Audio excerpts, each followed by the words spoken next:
আসসালামু আলাইকুম বন্ধুরা। 32 ইঞ্চি 6 কপের একটা প্যানেল, ওটা স্যামসাং এলইডিতে থাকে, 32 ইঞ্চ। এটা সমস্যা হলো পিকচার নাই। এখন আমরা প্যানেলটা খুলে ওয়ার্কিং টেবিলে আনলাম, আমাদের কাজের যে মাদারবোর্ড সেটা লাগালাম। এখন আমরা দেখব মূলত এটা সমস্যাটা কোন জায়গায়। এটা অন্য আরেক জায়গায় দেখানো হয়েছিল, টেকনিশিয়ান ভাই দেখছিল একজন। খোলার পরে দেখলাম যে কপের যে অবস্থা, সাইড কপগুলোর যে অবস্থা।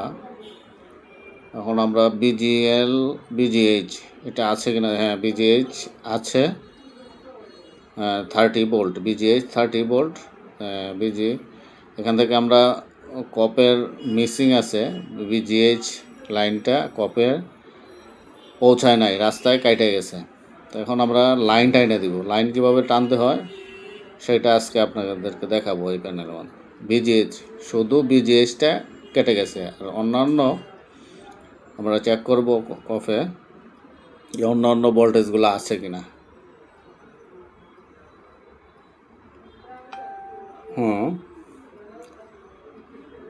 দেখানোর চেষ্টা করতেছি আসলে।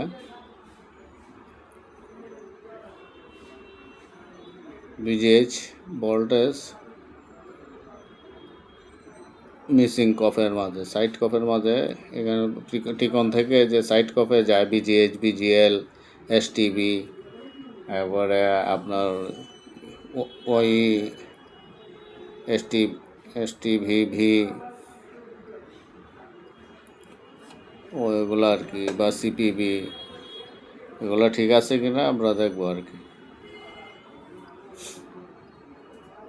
এখন এটার মধ্যে চেক করে দেখলাম যে এটার বিজিএসটা নেই। আমরা দেখাবো, এই যে এক টেকনিশিয়ান ভাই দেখছিল, দেখার পরে এই অবস্থায় আসছে আমার কাছে। তো এটা আমরা ক্লিন করব। ক্লিন করার পরে দেখব যে মূলত কোন কোন পিনগুলো মিস আছে। আমি আগেও চেক করছি, চেক করে দেখলাম যে বিজিএসটা মিসিং। তো এই যে এদিক থেকে বাম থেকে 3 নম্বর পিনটা, এটা হলো বিজিএইচ, তারপরে বিজিএল, এগুলা না, এগুলাও না, এইটা বিজিএইচ, এটা বিজিএল।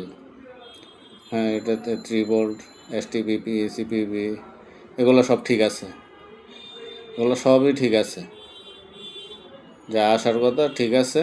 সিগন্যাল এটা বিজিএইচটা নেই। তো আমরা বিজিএইচটা ওয়্যারের মাধ্যমে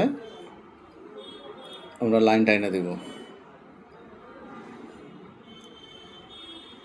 আশা করি বিজিএস ভোল্টেজটা যে 30 ভোল্টের মতো থাকে, 25-30 ভোল্টের মতো থাকে। এইটা দেওয়ার পর আশা করি আমাদের পিকচার আসা দেবে। হ্যাঁ, পিকচার আসছে, এই যে দেখেন পিকচার আসছে।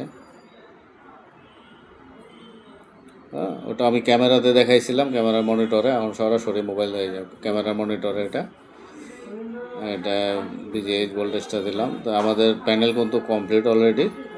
এখন আমরা প্যানেল লাগাইলাম, ছবিটা দেখবো আর কি। ছবিটা এমনিতে নেগেটিভ হয়ে রয়েছে, তাই ফ্যাক্টরিতে ঢুকে আমরা এটা পজিটিভ বানাই দিব। পরবর্তীতে অন্য সময় দেখাবো যে নেগেটিভ হয়ে গেলে এলবিডিএস এগুলো কীভাবে, ম্যাপিংটা কীভাবে মিলাতে হয় সেটা আমি একবার দিব ইনশাল্লাহ। আমাদের প্যানেল কমপ্লিট হয়ে গেছে। এখন লাইনটা এটা ট্যাপের মাধ্যমে গুছাইয়া দিতে হবে, নয়তো বা আপনি সেটিং করতে পারবেন না বডিতে। লাইনটা যাতে ছিঁড়ে না, ওইভাবে ট্যাপ দিয়ে গুছাইতে হবে। আমাদের গোছানো কমপ্লিট।